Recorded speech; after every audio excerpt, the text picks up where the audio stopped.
देश में लोकसभा चुनाव धीरे धीरे अपने अंतिम चरण की ओर बढ़ रहा है। एक और जहां तीसरे चरण के लिए वोटिंग का काम पूरा हो चुका है, वहीं सातवें चरण के लिए चुनावी प्रक्रिया का आगाज हो गया है। सातवां चरण इस मायने में बेहद खास है कि प्रधानमंत्री नरेंद्र मोदी समेत कई बड़े चेहरों की किस्मत इसी दौर में ईवीएम में कैद होगी। सातवें चरण के लिए 1 जून को वोट डाले जाएंगे। सातवें चरण के चुनाव के लिए 14 मई तक नामांकन दाखिल किए जा सकेंगे। 15 मई को नामांकन पत्रों की जांच की जाएगी, जबकि 17 मई तक दाखिल नामांकन पत्र वापस लिए जा सकेंगे। इस चरण में 8 राज्यों और केंद्र शासित प्रदेश की कुल 57 सीटों पर वोट डाले जाएंगे। वोटों की गिनती 4 जून को होगी। सातवें और आखिरी चरण में उत्तर प्रदेश और पंजाब की 13 लोकसभा सीटों के अलावा पश्चिम बंगाल की 9, बिहार की 8, ओडिशा की 6, हिमाचल प्रदेश की 4, झारखंड की 3 और चंडीगढ़ की 1 सीट पर वोटर्स मताधिकार का इस्तेमाल करेंगे। पंजाब और हिमाचल प्रदेश में एक ही चरण में वोट डाले जाएंगे। सातवें चरण के तहत उत्तर प्रदेश में जिन 13 लोकसभा सीटों पर चुनाव होना है, उनमें महाराजगंज, गोरखपुर, कुशीनगर, देवरिया, बांसगांव, घोसी, सलेमपुर, बलिया, गाजीपुर, चंदौली, वाराणसी, मिर्जापुर और रॉबर्ट्सगंज शामिल हैं। इन 13 लोकसभा सीटों में से 11 सीटें सामान्य श्रेणी की हैं, 2 अनुसूचित जाति के लिए आरक्षित हैं। सातवें चरण में उत्तर प्रदेश के जिन 13 लोकसभा क्षेत्रों में वोटिंग होना है, वहां 2 करोड़ 49 लाख मतदाता हैं, जिसमें से 1 करोड़ 32 लाख पुरुष और 1 करोड़ 17 लाख महिला मतदाता हैं। प्रधानमंत्री नरेंद्र मोदी के संसदीय क्षेत्र वाराणसी में पिछले 3 दशक से 2004 को छोड़कर हर बार बीजेपी जीतती रही है। 2014 से प्रधानमंत्री की उम्मीदवारी के बाद यहां चुनाव एक तरफा ही रहा है और जीत का अंतर बढ़ता गया है। वहीं गोरखपुर की बात करें तो इस सीट पर पिछले 3 दशक से बीजेपी काबिज रही है। बीजेपी ने इस बार भी 2019 में जीतने वाले अभिनेता रवि किशन पर दांव लगाया है, जबकि समाजवादी पार्टी से काजल निषाद सामने हैं। पिछली बार एसपी-बीएसपी गठबंधन के बाद भी इस चरण की 13 में से 11 सीटों पर बीजेपी जीती थी। बीजेपी इस बार उस आंकड़े को और बेहतर करने में जुटी है। दूसरी ओर समाजवादी पार्टी भी सामाजिक स्थानीय समीकरणों के जरिए खाता खोलने और संख्या बढ़ाने पर जोर लगा रही है। पंजाब और चंडीगढ़ में लोकसभा चुनाव के लिए आखिरी चरण में मतदान होगा। इसके लिए नामांकन प्रक्रिया शुरू हो गई है। आखिरी चरण में पंजाब की सभी 13 सीटों पर चुनाव होना है। पंजाब की लोकसभा सीटें हैं अमृतसर, गुरदासपुर, खडूर साहिब, होशियारपुर, जालंधर, आनंदपुर साहिब, लुधियाना, फरीदकोट, फिरोजपुर, बठिंडा, संगरूर, पटियाला और फतेहगढ़ साहिब। केंद्र शासित चंडीगढ़ सीट पर भी आखिरी चरण यानी 1 जून को मतदान होगा। पंजाब में इस बार का चुनाव कई मायनों में अलग होगा। अब तक आमने सामने या तिकोने मुकाबले होते रहे हैं, लेकिन इस बार पार्टियों का गठबंधन टूटने से मुकाबला चतुर्कोणीय और कहीं कहीं बहुकोणीय हो गया है। आम आदमी पार्टी दूसरे राज्यों में तो इंडिया गठबंधन के तहत कांग्रेस के साथ मिलकर चुनाव लड़ रही है, लेकिन पंजाब में ऐसा नहीं है।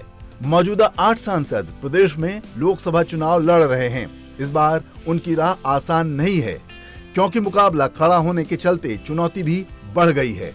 इस दौर में पंजाब से रवनीत सिंह बिट्टू, चरणजीत सिंह चन्नी, हरसिमरत कौर बादल, हंसराज हंस और मनीष तिवारी जैसे बड़े और चर्चित नेताओं की किस्मत ईवीएम में कैद होगी। पश्चिम बंगाल की जिन 9 लोकसभा सीटों पर 7वें चरण में मतदान होना है, उनमें दमदम, बारासात, बशीरहाट, जयनगर, मथुरापुर, डायमंड हार्बर, जादवपुर, कोलकाता दक्षिण और कोलकाता उत्तर शामिल हैं।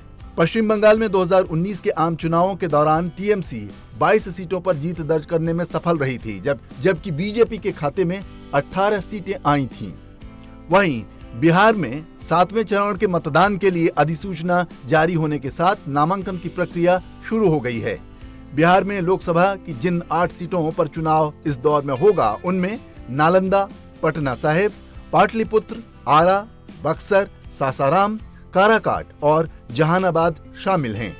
इस चरण में बिहार से पूर्व केंद्रीय मंत्री रविशंकर प्रसाद, लालू प्रसाद यादव की बेटी मीसा भारती और रामकृपाल यादव की किस्मत का भी फैसला होगा।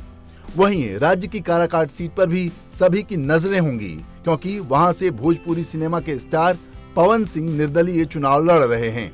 अंतिम चरण में ओडिशा की 6 सीटों पर वोट डाले जाएंगे, जो हैं मयूरभंज, बालासोर, भद्रक, जाजपुर, केंद्रपाड़ा और जगत सिंहपुर, जहां 1 जून को मतदान होगा। हिमाचल की सभी 4 सीटों पर मतदान 1 जून को 7वें चरण में होगा। कांगड़ा, हमीरपुर, शिमला और मंडी सीट पर आखिरी चरण में मतदान होना है। पिछली बार भी यहां आखिरी चरण यानी 19 मई 2019 को वोटिंग हुई थी। हिमाचल प्रदेश की सभी 4 लोकसभा सीटों पर बीजेपी ने अपने उम्मीदवारों का ऐलान कर दिया है। बीजेपी ने हमीरपुर से अनुराग ठाकुर, शिमला से सुरेश कुमार कश्यप को उम्मीदवार घोषित किया है। वहीं बीजेपी ने मंडी से फिल्म अभिनेत्री कंगना रनौत और कांगड़ा से डॉक्टर राजीव भारद्वाज को मैदान में उतारा है। कांग्रेस की बात करें तो पार्टी ने मंडी से विक्रमादित्य सिंह, शिमला से विनोद सुल्तानपुरी, कांगड़ा से आनंद शर्मा और हमीरपुर से सतपाल रायजादा को टिकट दिया है। लोकसभा चुनाव के 7वें और अंतिम चरण में झारखंड में 3 सीटों पर होने वाले चुनाव के लिए अधिसूचना जारी कर दी गई है। अधिसूचना जारी होते ही राजमहल, दुमका और गोड्डा संसदीय क्षेत्र में नामांकन की प्रक्रिया शुरू हो गई है। संथाल परगना क्षेत्र में पड़ने वाले राजमहल, दुमका और गोड्डा सीट पर चुनाव राजनीतिक दृष्टि से काफी अहम माना जा रहा है। इन सीटों में 2 सीट एसटी वर्ग के लिए आरक्षित हैं, जबकि गोड्डा सामान्य सीट है।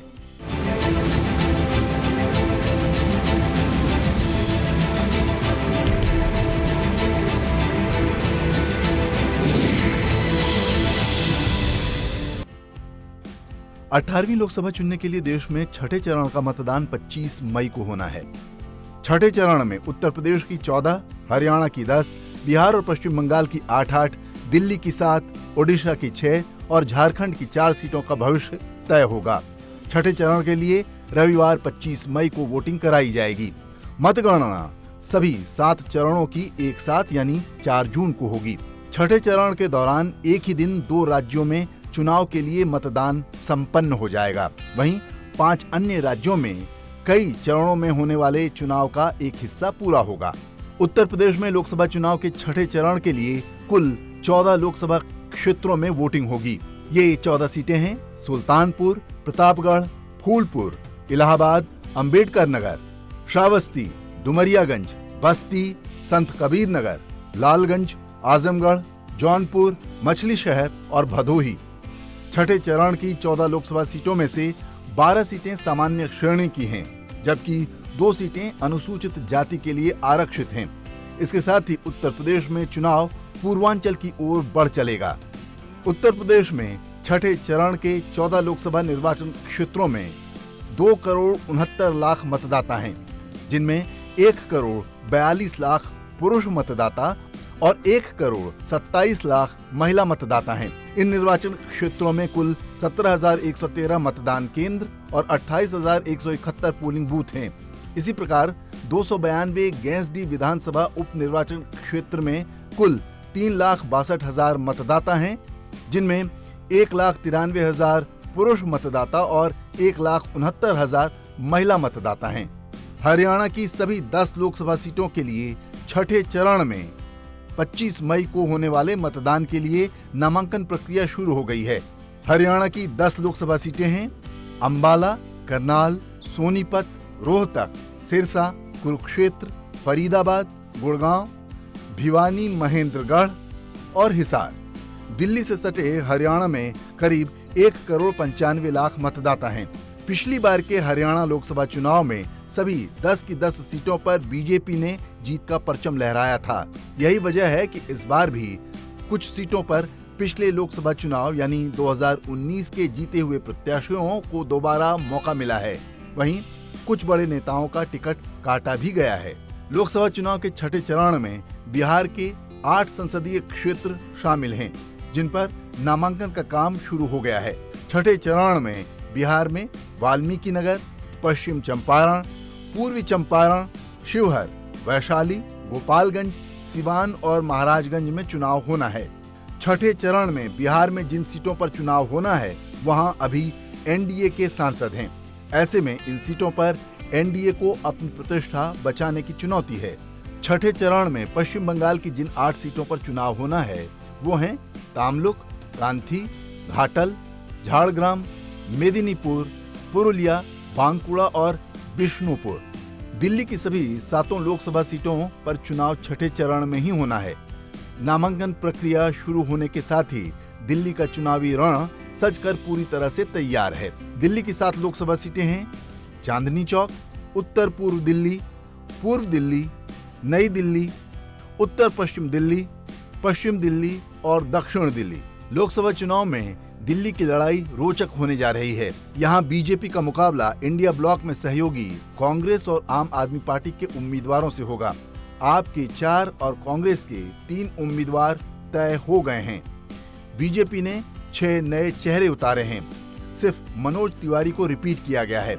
2019 के चुनाव में बीजेपी ने मोदी लहर में 7 सीटों पर क्लीन स्वीप किया था। दिल्ली में कुल 1,47,00,000 वोटर हैं। ओडिशा में संबलपुर, क्योंझर, ढेनकनाल, कटक, पुरी और भुवनेश्वर सीटों पर नामांकन शुरू हो चुका है। 25 मई को इन सीटों पर मतदान होगा। 1998 तक ओडिशा कांग्रेस का गढ़ रहा। इसके बाद हालांकि कांग्रेस की हालत राज्य में पतली होती गई। 2008 में एनडीए से अलग होने के बाद नवीन पटनायक के नेतृत्व में बीजेडी ने ओडिशा को अपना गढ़ बना लिया। बीजेपी ने चुनाव दर चुनाव अपनी स्थिति मजबूत की। 2019 के लोकसभा चुनाव में बीजेपी ने 8 सीटों पर जीत दर्ज की, जबकि बीजेडी को 8 सीटों का नुकसान हुआ और वो सिर्फ 12 सीट ही जीत पाई। कांग्रेस को 1 सीट मिली थी। ओडिशा में कुल 21 लोकसभा सीटों पर मुकाबला होगा। झारखंड के गिरिडीह, धनबाद, रांची और जमशेदपुर लोकसभा सीटों पर भी छठे चरण में मतदान होगा।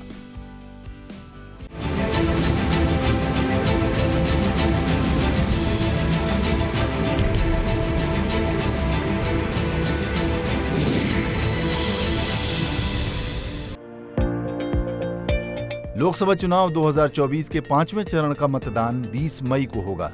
5वें चरण में 8 राज्य और केंद्र शासित प्रदेश की कुल 49 सीटों पर मतदान होगा। 5वें चरण में बिहार, हिमाचल प्रदेश, महाराष्ट्र, ओडिशा, उत्तर प्रदेश, पश्चिम बंगाल, जम्मू कश्मीर और लद्दाख में वोटिंग होगी।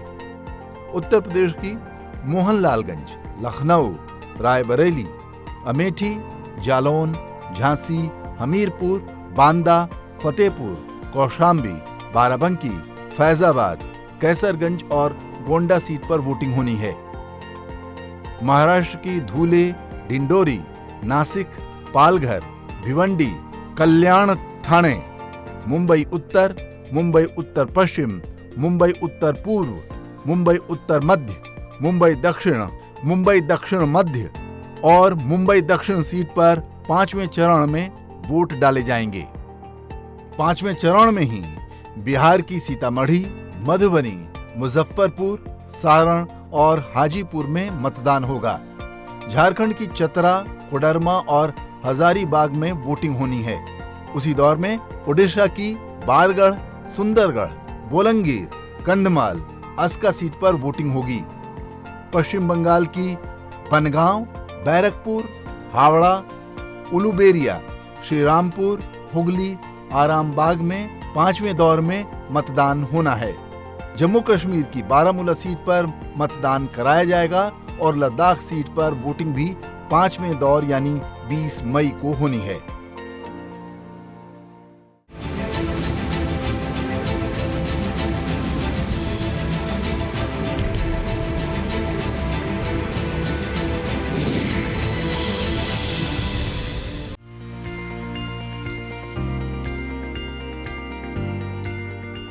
लोकसभा चुनाव के चौथे चरण में 10 राज्यों और केंद्र शासित प्रदेश की 96 सीटों पर 13 मई को मतदान होगा। जिन राज्यों और केंद्र शासित प्रदेश में वोटिंग होगी उनमें आंध्र प्रदेश, तेलंगाना, उत्तर प्रदेश, महाराष्ट्र, पश्चिम बंगाल, मध्य प्रदेश, बिहार, झारखंड, ओडिशा और जम्मू कश्मीर शामिल हैं। आंध्र प्रदेश की सभी 25 सीटों पर चौथे चरण में वोटिंग होगी। इनमें अराकू, श्रीकाकुलम, विजयनगरम, विशाखापट्टनम, अनकपल्लई, किनाडा, अमलापुरम, राजमुंद्री, नरसापुरम, इलूरू, मछलीपट्टनम, विजयवाड़ा, गुंटूर, नरसरावपेट, बापटला, ओंगोल, नांदयाल, कुर्नूल, अनंतपुर, हिंदूपुर, कडप्पा, नेल्लोर, तिरुपति, राजमपेट और चित्तूर शामिल हैं। 13 मई को ही तेलंगाना की आदिलाबाद, पेड्डापल्ली, करीमनगर, निजामाबाद, जाहिराबाद, मेडक, मलकाजगिरी, सिकंदराबाद, हैदराबाद, चिवेल्ला, महबूबनगर, नगर कुर्नूल, नलगोंडा, भुवनगिरी, वारंगल, महबूबाबाद और खम्मम में भी वोट डाले जाएंगे। उत्तर प्रदेश के शाहजहांपुर, खीरी, धौरहरा, सीतापुर, हरदोई, मिश्रिक, उन्नाव, फर्रुखाबाद, इटावा, कन्नौज, कानपुर, अकबरपुर और बहराइच में चौथे चरण में चुनाव होगा। महाराष्ट्र की नंदुरबार, जलगांव, रावेर, जालना, औरंगाबाद, मावल, पुणे, शिरूर, अहमदनगर, शिरडी, बीड सीट पर चौथे चरण में मतदान होगा। पश्चिम बंगाल की बहरामपुर, कृष्णानगर, रणघाट, बर्धमान पूर्व, बर्धमान दुर्गापुर, आसनसोल, बोलपुर, बीरभूम सीट पर चौथे चरण में वोटिंग होगी। मध्य प्रदेश की 8 सीट देवास, उज्जैन, मंदसौर, रतलाम, धार, इंदौर, खरगोन, खंडवा में चौथे चरण में वोट डाले जाएंगे। बिहार की 5 सीट दरभंगा, उजियारपुर, समस्तीपुर, बेगूसराय और मुंगेर में इसी चरण में वोटिंग होगी। झारखंड की 4 सीट सिंहभूम, खूंटी, पलामू, लोहरदगा और ओडिशा की कोरापुट, बहरामपुर, नवरंगपुर और कालाहांडी में चौथे चरण में वोटिंग होगी। जम्मू कश्मीर की श्रीनगर सीट पर चौथे चरण में वोटिंग होगी।